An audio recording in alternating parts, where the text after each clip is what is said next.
Assalamualaikum warahmatullahi wabarakatuh. Perkenalkan, nama saya Putri Ayu Andini dengan NIM 225155001111017. Di video ini, saya akan menjelaskan tentang gaya belajar. Nah, di video ini ada 4 hal yang akan saya bahas, yaitu pertama ada peta konsep gaya belajar berdasarkan jurnal. Yang kedua ada tabel perbandingan gaya belajar berdasarkan jurnal. Yang ketiga ada connection atau implementasi gaya belajar berdasarkan jurnal. Dan yang keempat prediction, cara kita mengimplementasikan di kelas ketika mengajar berdasarkan jurnal. Dan yang pertama ada peta konsep. Peta konsep gaya belajar ini dibagi menjadi 3 poin. Yang pertama ada pengertian gaya belajar. Gaya belajar adalah teknik belajar yang disukai seseorang dalam memproses dan memahami informasi. Gaya belajar unik bagi setiap individu dan terdiri dari cara konsisten dalam merespons stimulus atau informasi, teknik mengingat, berpikir, dan memecahkan masalah. Gaya belajar adalah perpaduan dari cara menyerap, mengatur, dan mengolah informasi. Gaya belajar kompleks dan efektif jika sesuai dengan karakteristik individu. Gaya belajar adalah faktor kognitif, afektif, dan fisiologis yang memberikan indikator tentang hubungan dengan lingkungan belajar. Dan yang terakhir, gaya belajar mempengaruhi efektivitas pembelajaran individu. Poin yang kedua ada macam-macam gaya belajar menurut Nur Mufidah tahun 2017. Pada peta konsep ini terdapat 3 gaya belajar utama yang dibahas, yaitu visual, auditori, dan kinestetik. Gaya belajar visual adalah suka pembelajaran yang dapat dilihat, instruksi tertulis, foto, ilustrasi, mengamati lingkungan belajar, dan kurang suka berbicara di depan kelompok.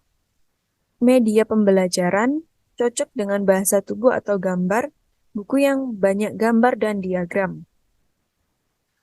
Gaya belajar auditori suka informasi yang didengar, belajar melalui ceramah, diskusi kelompok, mudah mengingat apa yang didengar, suka diskusi kelompok, mudah menghafal lagu, tidak suka tugas membaca atau menulis.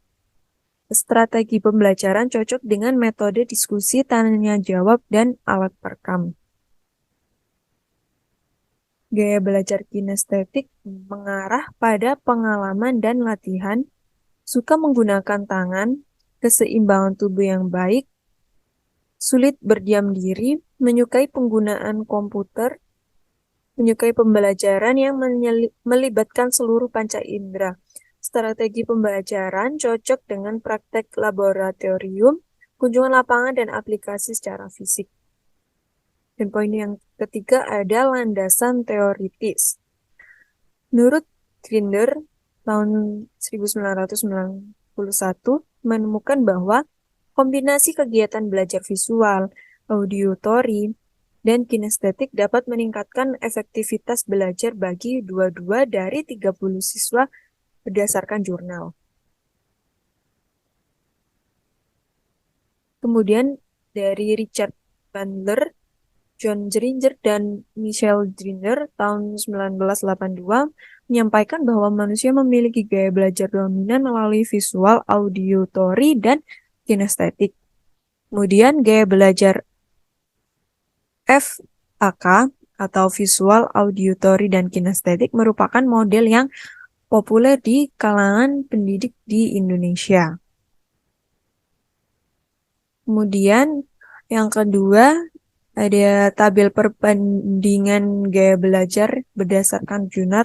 Pertama, gaya belajar auditori dengan ciri-ciri lebih suka mendengarkan penjelasan lisan atau diskusi. Preferensinya adalah mendengarkan, berbicara, dan membacakan diri sendiri. Untuk implementasi dalam pembelajaran, yaitu auditori menggunakan media audio seperti rekaman kuliah atau podcast.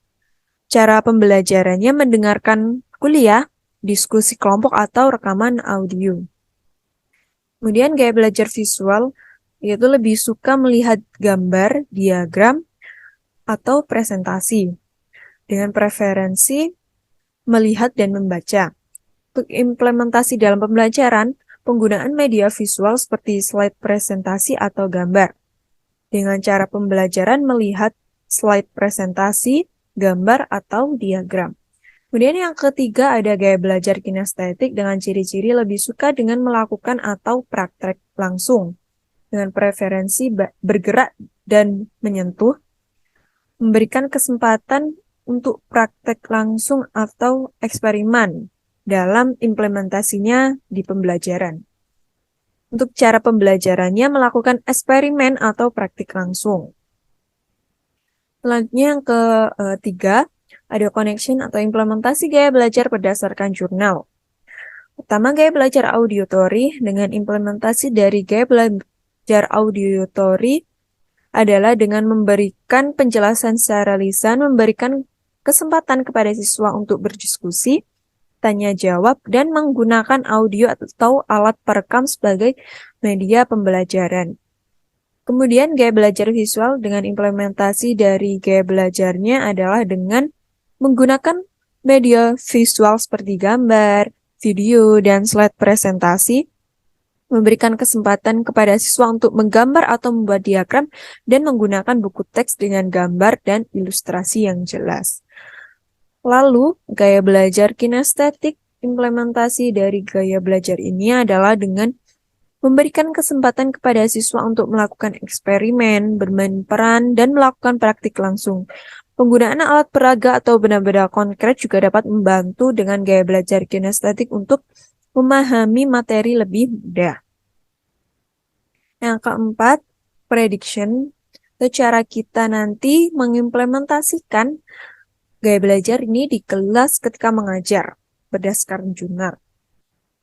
Pertama ada gaya belajar auditory, yaitu dapat menggunakan teknik pembelajaran yang melibatkan pendengaran, seperti penggunaan rekaman audio, ceramah, atau pembicara tamu. Selain itu juga dapat memberikan kesempatan untuk berdiskusi dan praktek keterampilan lisan kepada siswa.